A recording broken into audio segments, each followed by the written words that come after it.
சந்திரந்தன் சாபம் நீங்கி சுந்தரனானதும் இந்நாளே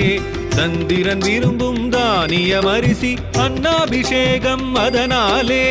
அன்னபூரணி சிவபெருமானுக்கு அன்னமிட்டதும் இந்நாளே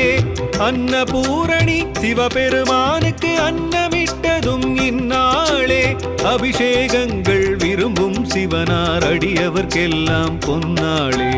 அபிஷேகங்கள் விரும்பும் சிவனார் அடியவர்க்கெல்லாம் பொன்னாளே நம சிவாய நம சிவாய நம சிவாய நம சிவாய நம சிவாய